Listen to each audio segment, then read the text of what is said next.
Capítulo 19. ¿Puede el mundo gozar de tanto progreso, sin una verdadera profilaxis desde la concepción de los seres? La ley es solo una, y la interrogación de este capítulo le permite al anciano 19 hacer otras interrogaciones.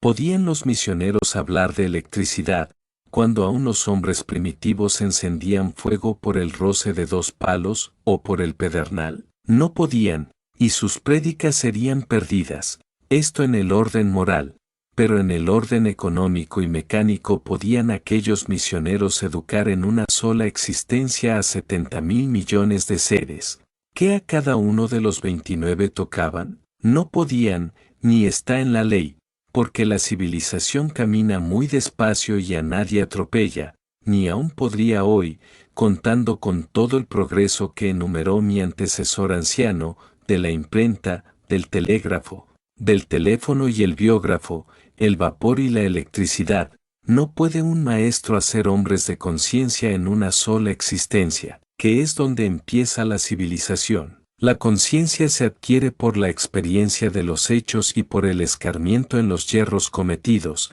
y la conciencia adquirida en una existencia es sólo igual a los escarmientos sufridos en ella. Por esta verdad, que es la que se me encargó para mi cátedra, colegid cada uno cuántas existencias habréis consumido en la tierra y en los 3 mundos anteriores en que habéis vivido, antes de ascender al de expiación. En el que ha sufrido la mayoría aún sufre una minoría. La conciencia adquirida en cada existencia es muy pequeña y no se demuestra como conciencia, sino como experiencia, y esto es, cuando el hombre llega a su madurez, por lo que, la conciencia demostrada en la presente existencia por los hombres es fruto de cosechas anteriores, y la experiencia adquirida en la presente se demostrará como conciencia en la existencia siguiente, porque el espíritu, después de separarse de su cuerpo, es cuando ordena su archivo, que es la conciencia. Esto,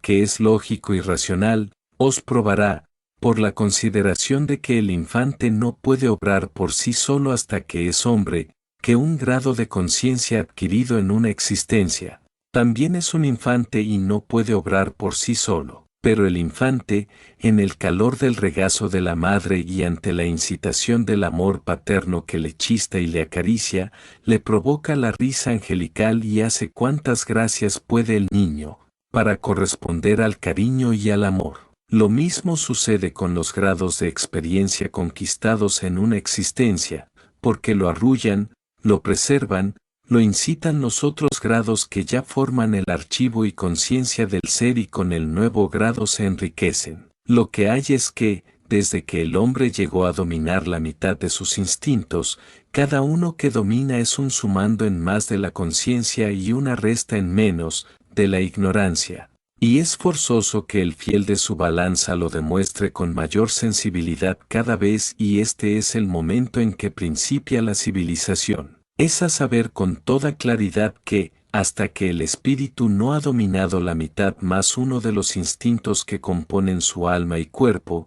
no podrá mostrarse con urbanidad y alguna educación moral y social. Pero de esto a ser civilizado, a ser hombre de toda conciencia, hay un trecho muy grande que correr. El hombre educado y urbanizado, obra bien muchas veces, porque tantea antes de obrar. El hombre de conciencia hecha y civilizado, toca y obra a la vez sin errar, porque al mismo tiempo sabe de antemano los efectos que ha de producir su acción, es decir, que obra con plena conciencia, con conocimiento de causa, y toma como argumento la causa que ha de producir los efectos que quiere demostrar. El hombre está en su media conciencia, cuando venció la mitad más uno de sus instintos y discurre y toma precauciones, porque ignora lo que puede originar el instinto que está dominando, y por eso goza y se satisface en las obras que hace bien. El maestro, que sabe lo que pasa, lo felicita, lo anima y queda preparado para otra prueba, que la hará con más soltura, con más conciencia y por lo tanto, sufriendo menos, con más brevedad y menos trabajo, por la mayor experiencia. En los momentos históricos de estas cátedras se encuentran la mayoría de los seres pertenecientes a la Tierra en ese estado de media conciencia, que es el más terrible en las humanidades. Y este caso se llama el crepúsculo de la humanidad, o media luz, y está bien puntualizado en el libro de la sabiduría, titulado El espiritismo en su asiento, al que os remito. Más en esta mayoría que está rasgando su crepúsculo, hay ya muchísimos maestros en cada ciencia, y por la necesidad de la vida y porque una ciencia necesita de los productos de la otra, los hombres de media conciencia reúnen todo ese producto, formando de él causas que originan efectos. Esos efectos reunidos son el gran progreso que hoy hay en la Tierra, pero que los hombres no lo han disfrutado porque aún no han hecho la mayoría conciencia plena. Por esta causa, no ven la causa antagónica del progreso, la cual es la causa de esta conflagración universal, que no tiene otra raíz que el antagonismo religioso, porque la religión, cualquiera que sea, es sólo de los inconscientes y es la relegación de sus voluntades. Esta verdad incombatible, la comprobaréis en que, los hombres que ya piensan sin prejuicio, no son religiosos, pero son hombres de trabajo, de sacrificio, de justicia y de amor desinteresado, en cuanto pueden, y siempre van poniendo puntos de moral y fraternidad, que es la sana profilaxis y única que puede cambiar el odio en amor. Esta es la profilaxis que se proclama para el séptimo día, en que ya entró la humanidad de la tierra. Con la profilaxis de amor, no cabe la injusticia, porque no habría antagonismo ni egoísmo y la hipocresía es desterrada. No existiendo la hipocresía y mostrándose los hombres como son, la inmoralidad y el escándalo tampoco caben en la sociedad, y como la sociedad será el reflejo del código de amor, no hará falta ponerle restricción al hombre, y el hombre no faltará en lo moral, material, ni espiritual. Porque ya lo tiene todo descubierto y solo tiene que aspirar a la mayor perfección de las cosas de la vida, que cada vez las hará mejor, con menos costo y con menos trabajo. Es cierto que, además de que el hombre crecerá en grados de conciencia de los hechos que realiza y esa será su fe, tiene desde ahora una ruta trazada, fija y alumbrada, y en ese camino sin vericuetos. ¿No tiene ya que pensar qué será esto? Porque en cada página de la nueva biblioteca y en cada jalón del camino, se le dice claro y terminante lo que es y aún se le dan ilustraciones para que le comprenda, qué es lo que tenemos justamente que hacer. Comprender todas las cosas de la creación para lo cual, se le manda a todo hombre conócete a ti mismo. Conociéndose el hombre en sus tres entidades de cuerpo, alma y espíritu, es forzoso que obre todas las cosas con orden donde hay orden, no cabe hacer primero lo que es segundo, ni atropellar entre lo primero y lo segundo a lo tercero, porque ya sabe el hombre obrar en armonía, porque no ha podido el hombre obrar en armonía de la ley, ha necesitado hacer leyes y reglamentos sociales prohibitivos de lo que en la ley divina no son prohibiciones, pero que en el retraso de muchos hombres, en el egoísmo de algunos otros y en la hipocresía de los más, constituyen delitos y escándalos que se reglamentaron y penaron. Y aunque era injusto, porque es contrario a la libertad, era saludable, porque el que aún no tiene por ley el amor, ha de tener por freno el temor. Pero entre imponer el temor y matar a un hombre porque delinquió, hay un abismo terrible, y en él han caído los que han esgrimido como arma material el temor y el terror, por el encierro y la anulación del hombre. El temor, impuesto para corregir, es un arma noble, porque es reconocer niño e ignorante al corrigiendo pero cortar una existencia para temor de los otros. Es un crimen de esa humanidad y un asesinato agravado por la premeditación más absurda de los códigos de ciegos, como llamó a los códigos de los hombres en varias manifestaciones espirituales el hermano Juan Bautista y otros, como encontraréis en la filosofía universal. Si el código pudiera corregir, una sola ejecución de un hombre, debería haber bastado para corregir a todos los hombres, pero es que el hombre no se corrige, ni puede corregirse con el castigo, sino saciándose en su instinto. Y esto es lo que se debió estudiar en los códigos penales, que a lo más deberían haber sido códigos correccionales y no penales. El castigo corporal de maceración y debilitaciones es atentatorio a la vida, es una hipocresía religiosa puesta como traba a las funciones del instrumento cuerpo y lo repugna la resistencia alma. Y es que no es de la ley del espíritu. La disciplina y silicio debería haber sido el trabajo, y el ayuno y la abstinencia, del odio, del prejuicio y del egoísmo, y esto es lo que impone la ley del espíritu, que no tiene para corregir más medios que la hartura. El saciamiento en ley, de los instintos del cuerpo y del alma, el prohibírseles, es irracional, pero el tomarlo en desmedida, es robo cometido a la creación siempre,